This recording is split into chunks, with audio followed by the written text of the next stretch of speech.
नेता प्रतिपक्ष तेजस्वी यादव ने सीएम नीतीश कुमार पर तंज कसते हुए कहा कि बिहार की आज स्थिति राक्षस राज वाली हो गई है। नीतीश कुमार के आसपास जो उनके चेले हैं वो पैसा लेकर एसपी डीआईजी की पोस्टिंग कर रहे हैं। राज्य के डीजीपी के हाथ में कुछ नहीं है। उनकी अनुशंसा ये होती है कि जिले में कौन आएगा जाएगा, कौन एसपी जाएगा, लेकिन उसकी पोस्टिंग नहीं होती। लेकिन जो चढ़ावा देता है उसकी पोस्टिंग की जा रही है। मुख्यमंत्री नीतीश कुमार को बोले नहीं दिया जा रहा। उन्होंने कहा कि हमें बहुत अफसोस होता है कि उनकी हालत बेचारी वाली हो गई है और उनके हाथ में कुछ नहीं है, वो थके हुए नजर आ रहे हैं।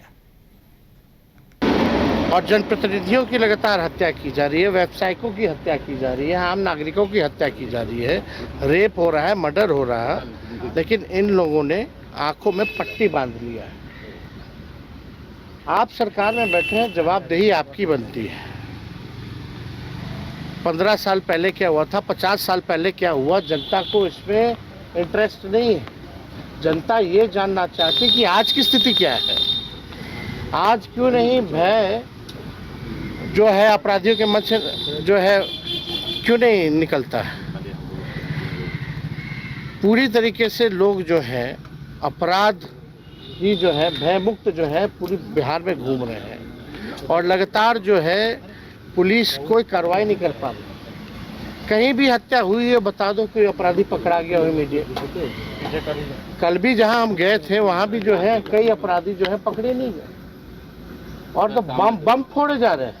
हाजीपुर के एक होटल के सामने बम फोड़े गए जिसका वीडियो भी हमने सार्वजनिक किया। तो अब ये स्थिति हो गई है और मुख्यमंत्री का इकबाल खत्म हो गया है। इनके चमचे बेलचे जब ट्रांसफर पोस्टिंग करेंगे मुख्यमंत्री के तो क्या होगा। बिना चढ़ावा दिए हुए बिहार की जनता जानती को ट्रांसफर पोस्टिंग नहीं होगी। और जनप्रतिनिधियों की लगातार हत्या की जा रही है, व्यावसायिकों। बिहार में बीजेपी की ओर से सदस्यता अभियान चलाया जा रहा है जिस पर कांग्रेस की ओर से तंज कसा गया था। कांग्रेस के तंज पर मंत्री नितिन नवीन ने पलटवार किया है। कांग्रेस ने कहा था कि लोकसभा चुनाव के परिणाम के बाद भाजपा को पता चल गया है कि वो कमजोर हो चुके हैं। मंत्री नितिन नवीन ने कहा कि हमारे सदस्यों से अधिक वोट हमें लोकसभा चुनाव में मिला है। पार्टी का सदस्यता अभियान हर 3 साल पर होता है। बीजेपी के एक बूथ का नेता राष्ट्रीय अध्यक्ष के पद तक पहुंचता है। कांग्रेस में कोई उदाहरण ऐसा है क्या? अभियान पर कांग्रेस और विपक्षी दल चुटकी ले रही है कि चुनाव के बाद ही आप लोग सदस्यता अभियान कर रहे हैं, कमजोर हो गए हैं, ये आपको पता चल गया है। भैया हमको हमारे सदस्य से अधिक वोट मिला है, हम कमजोर कैसे हुए? हमारे 23 करोड़ लोगों ने, करीब हमारे 18 करोड़ सदस्य थे, इससे अधिक लोगों ने हमको वोट किया। और हमारी सदस्यता हमारे शरीर में जैसे खून का संचार हर 3 महीने पे होता है, उसी प्रकार से हर 3 साल में हमारे संगठन का विस्तार होता है। हम आपके जैसे नहीं है जो कि केवल अपने ही परिवार की पार्टी को बना के रखते हैं, परिवार से बाहर पार्टी को जाने नहीं देते हैं। हमारे यहाँ तो एक बूथ अध्यक्ष भी भविष्य का राष्ट्रीय अध्यक्ष बन पाता है। ये भारतीय जनता पार्टी की खूबसूरती है। कभी इतिहास में कोई है ऐसा गवाह क्या कि कांग्रेस के कोई नेता जो लोकल इकाई से शुरू किए और राष्ट्रीय अध्यक्ष बने हो? भाजपा पे ऐसे अनेकों उदाहरण है, राजनाथ सिंह से लेकर अनेकों उदाहरण है, नड्डा जी से लेकर जो शुरुआत किए छोटे से इकाई से आज पार्टी के राष्ट्रीय अध्यक्ष। बड़ा टारगेट नहीं दिया गया, 1 करोड़ 44 लाख का टारगेट आप लोग लिए। नहीं, आप ऐसे देखिए ना। कांग्रेस की ओर से आज पूरे देश भर में ईडी दफ्तर के बाहर प्रदर्शन किया गया, जिसे लेकर भाजपा के प्रदेश अध्यक्ष बिहार भाजपा के प्रदेश अध्यक्ष दिलीप जायसवाल ने कहा कि कांग्रेस के पास अब कोई मुद्दा नहीं रह गया है। तेजस्वी यादव द्वारा ट्रांसफर पोस्टिंग के आरोप पर भी उन्होंने पलटवार किया। देखिए है क्या, कांग्रेस के पास अब इस देश में कोई मुद्दा नहीं रह गया है। या तो कांग्रेस तुष्टीकरण की राजनीति करती है या अगर उससे समय बचता है तो भारत सरकार के एजेंसियों पर उंगली उठाने का काम करती है। आप ये बताइए कि कांग्रेस ने सेना पर उंगली नहीं उठाया क्या? जब पाकिस्तान के अंदर एयर स्ट्राइक किया गया था उस समय भी कांग्रेस ने आवाज उठाया कि सेना गलत बोल रही है। तो जो कांग्रेस इस देश के सेना तक पर उंगली उठाती हो, उस कांग्रेस का नैतिक पतन कितना हो गया है आप सोच सकते हैं। और अब कोई मुद्दा नहीं है तो ईडी के ऑफिस पर जाकर के कर रहे हैं, क्योंकि उनको मालूम है कि कुछ लोगों को बचाने की आवश्यकता है। तो कुछ उनको आभास तो मिल गया है, आगे देखिए होता है क्या। देखिए कांग्रेस की ओर से आज पूरे देश भर के ईडी दफ्तर के बाहर प्रदर्शन किया गया और इस पूरे मामले पर बीजेपी विधायक संजय सरावगी की भी प्रतिक्रिया सामने आई है। उन्होंने कहा है कि यह विरोध वही लोग कर रहे हैं जो भ्रष्टाचार में लिप्त हैं, वही लोग ईडी का विरोध करने सड़कों पर उतर आते हैं। लूटा है जो लोग भ्रष्टाचार में लिप्त हैं, जिन लोगों ने पाताल से लेकर आसमान तक को लूटा है, और जो लोग बेल पर हैं वही लोग जो है ईडी के दफ्तर पर जा रहे हैं या ईडी के खिलाफ बोल रहे हैं या भारत सरकार की संवैधानिक संस्थाओं पर उंगली उठा रहे हैं। ऐसे ऐसे लोगों ने देश को लूटा है। इन्हीं लोगों ने पाताल से लेकर और आसमान तक को लूटा है। ऐसे लोग ही जा रहे हैं। जनता तो देख रही है ना, जो लोग बेल पर हैं, जो लोग भ्रष्टाचार में लिप्त हैं, जिनकी सरकार ने देश को लूटा, जो लोग भ्रष्टाचार में लिप्त हैं, जिन लोगों ने पाताल से लेकर और आसमान तक को लूटा है, और जो लोग बेल पर हैं वही लोग जो है ईडी के दफ्तर। कांग्रेस की ओर से आज पूरे देश भर के ईडी दफ्तर के बाहर प्रदर्शन किया गया और कांग्रेस नेता देश की संवैधानिक संस्थाओं पर सवाल उठाते नजर आए। इसी कड़ी में कांग्रेस नेता प्रेमचंद्र मिश्रा ने बड़ा बयान देते हुए कहा है कि मौजूदा संवैधानिक संस्थाओं पर लगातार इस सरकार में सवाल उठ रहे हैं और इसी का नतीजा है कि इस बार जो व्यापक विरोध है वो कांग्रेस की ओर से किया जा रहा है। केंद्रीय एजेंसियों से ऐसे कार्य करवाए जा रहे हैं जो कहीं ना कहीं लोगों को एक सवाल के रूप में वो सारी चीज़ें सामने आ रही हैं। चूँकि ये गंभीर मामला है, सरकारी एजेंसियों की भूमिका संदेह के घेरे में है। जिस तरह से एक उद्योगपति को तरह तरह से मदद की गई है और फायदा पहुंचाने की कोशिश की गई है, वो एक तरह से बेनकाब हो गया है। ये अपने आप में चिंता का विषय है कि ईडी जैसी संस्था, सेबी जैसी संस्था भी संदेह के घेरे में आ गई है। आखिर इस देश में हो क्या रहा है? एक ही चुनिंदा 2-4 उद्योगपतियों को लगातार सरकारी मदद दी जाती है, कभी उनके कर्जे माफ़ किए जाते हैं, कई विदेशों में उनके लिए ठेके दिलवा दिए जाते हैं, नाना प्रकार की चीज़ें उनको सहूलियत दी जाती है, सरकारी संस्थाएं उनके नाम से कर दी जाती हैं, एयरपोर्ट हो, पोर्ट हो, सब कुछ अडानी को ही दिया जा रहा है। आखिर क्या वजह है? उसमें सेबी जैसी संस्था भी इन्वॉल्व हो गई है। हिडनबर्ग ने उसको इस तरह से एक्सपोज। और खबरों में बढ़ते हैं आगे। जन सुराज की महिला प्रवक्ताओं की प्रेस कॉन्फ्रेंस 25 अगस्त को महिला सम्मेलन होगा। राज्य के अलग अलग क्षेत्रों से महिलाएं इस प्रेस कॉन्फ्रेंस का हिस्सा बनेंगी। प्रशांत किशोर महिलाओं को संबोधित करेंगे। 25 अगस्त को पटना के बापू सभागार में यह कार्यक्रम होना है। पार्टी बनने के पहले संगठन को मजबूत करने की यह कवायद हम कह सकते हैं और ख़ास तौर पर देखिए बिहार में विधानसभा के चुनाव आने वाले वर्ष में होने हैं और ऐसे में जो चुनावी रणनीतिकार हैं प्रशांत किशोर, वो जनसुराज के जरिए बिहार की राजनीति में एंट्री करने जा रहे हैं और उससे पहले संगठन की रूपरेखा क्या होगी, संगठन किस आधार पर तैयार होगा, किसकी कितनी भागीदारी होगी, इन तमाम चीज़ों को लेकर एक बेहद अहम प्रेस कॉन्फ्रेंस आयोजित की गई है जिसमें महिलाओं की भूमिका काफ़ी बढ़ चढ़ कर होने वाली है। राज्य भर से जो महिलाएं हैं वो इस प्रेस कॉन्फ्रेंस का हिस्सा बनेंगी और यहाँ से पार्टी को मजबूत करने की कवायद शुरू होगी। सांगठनिक स्तर पर पार्टी जब शुरू हो तो कैसे फंक्शन करे और पार्टी की नींव किस तरीके से रखी जाए, इन तमाम चीज़ों पर इस प्रेस कॉन्फ्रेंस में चर्चा बेहद अहम होगी।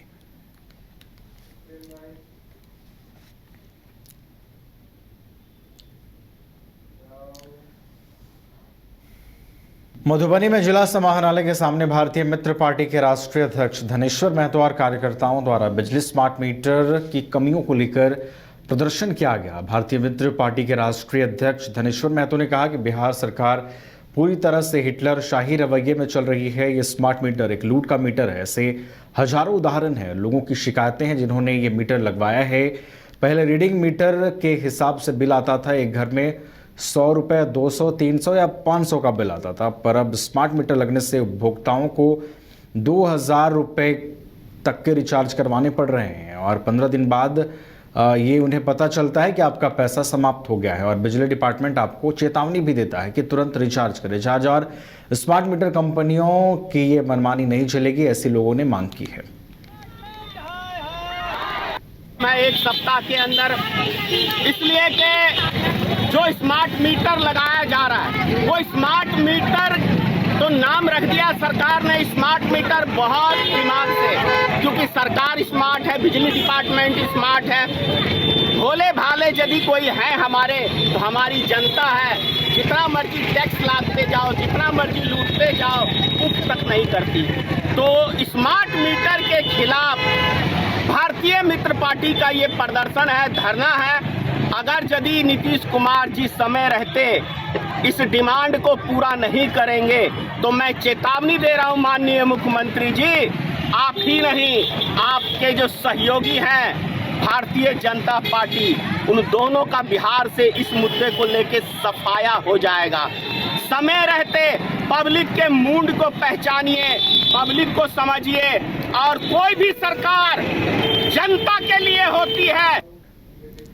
बिहार के मुख्यमंत्री नीतीश कुमार ने आज मुजफ्फरपुर जिले का दौरा किया और जिले को कई सौगात भी मुख्यमंत्री देते हुए नजर आए। मुख्यमंत्री नीतीश कुमार ने मुजफ्फरपुर बाईपास 4 लेन सड़क का निरीक्षण किया। इसके अलावा कई थाना भवनों का उद्घाटन और शिलान्यास किया गया और पदाधिकारियों को बाईपास 4 लेन सड़क का निरीक्षण करने के बाद कई तरह के उन्होंने आवश्यक दिशा निर्देश भी दिए। गौरतलब है कि यह सड़क मधौल बाईपास से लगभग 17 किलोमीटर दूर मोतिहारी 4 लेन को जोड़ती है। इसके बन जाने के बाद मुजफ्फरपुर शहरी क्षेत्र में बड़े वाहनों का दबाव कम हो जाएगा और इसे लेकर अब तैयारियों में और तेजी आएगी, क्योंकि मुख्यमंत्री नीतीश कुमार ने अधिकारियों को कई दिशा निर्देश दिए हैं ताकि 4 लेन सड़क का जो निर्माण कार्य है वो जल्द से जल्द पूरा किया जा सके।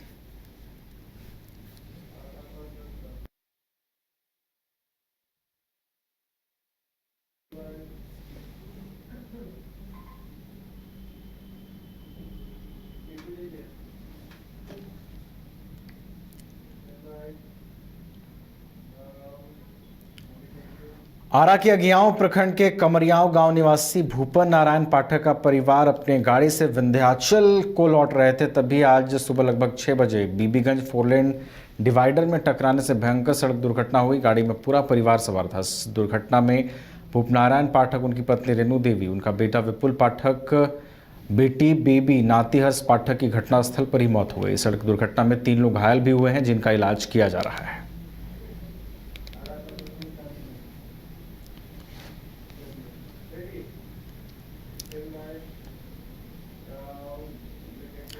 और आरा जिले में भाकपा माले की ओर से कई मांगों को लेकर आज प्रदर्शन किया गया। आपको बता दें कि भाकपा माले की ओर से आरा प्रखंड मुख्यालय पर हक दो वादा निभाओ आंदोलन के तहत धरना दिया गया।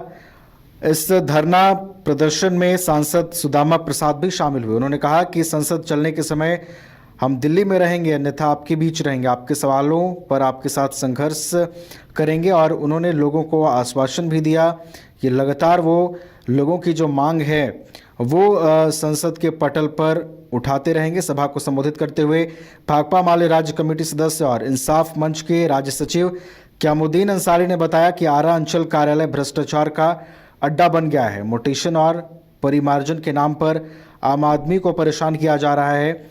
ये सारी कुव्यवस्थाएं जल्द दूर होनी चाहिए।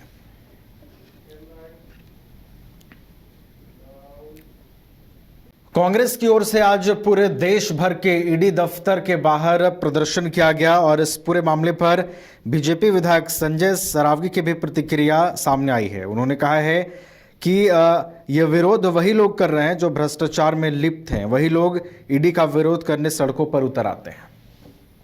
लूटा है जो लोग भ्रष्टाचार में लिप्त हैं, जिन लोगों ने पाताल से लेकर आसमान तक को लूटा है, और जो लोग बेल पर हैं वही लोग जो है ईडी के दफ्तर पर जा रहे हैं या ईडी के खिलाफ बोल रहे हैं या भारत सरकार की संवैधानिक संस्थाओं पर उंगली उठा रहे हैं। ऐसे ऐसे लोगों ने देश को लूटा है। इन्हीं लोगों ने पाताल से लेकर और आसमान तक को लूटा है। ऐसे लोग ही जा रहे हैं। जनता तो देख रही है ना, जो लोग बेल पर हैं, जो लोग भ्रष्टाचार में लिप्त हैं, जिनकी सरकार ने देश को लूटा, जो लोग भ्रष्टाचार में लिप्त हैं, जिन लोगों ने पाताल से लेकर आसमान तक को लूटा है, और जो लोग बेल पर हैं वही लोग जो है ईडी के दफ्तर।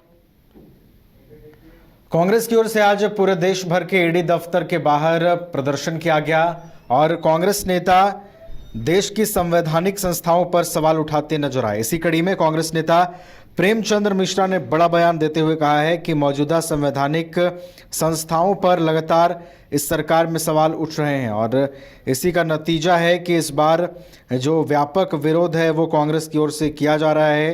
केंद्रीय एजेंसियों से ऐसे कार्य करवाए जा रहे हैं जो कहीं ना कहीं लोगों को एक सवाल के रूप में वो सारी चीज़ें सामने आ रही हैं। चूँकि ये गंभीर मामला है, सरकारी एजेंसियों की भूमिका संदेह के घेरे में है। जिस तरह से एक उद्योगपति को तरह तरह से मदद की गई है और फायदा पहुंचाने की कोशिश की गई है, वो एक तरह से बेनकाब हो गया है। ये अपने आप में चिंता का विषय है कि ईडी जैसी संस्था, सेबी जैसी संस्था भी संदेह के घेरे में आ गई है। आखिर इस देश में हो क्या रहा है? एक ही चुनिंदा 2-4 उद्योगपतियों को लगातार सरकारी मदद दी जाती है, कभी उनके कर्जे माफ़ किए जाते हैं, कई विदेशों में उनके लिए ठेके दिलवा दिए जाते हैं, नाना प्रकार की चीज़ें उनको सहूलियत दी जाती है, सरकारी संस्थाएं उनके नाम से कर दी जाती हैं, एयरपोर्ट हो, पोर्ट हो, सब कुछ अडानी को ही दिया जा रहा है। आखिर क्या वजह है? उसमें सेबी जैसी संस्था भी इन्वॉल्व हो गई है। हिडनबर्ग ने उसको इस तरह से एक्सपोज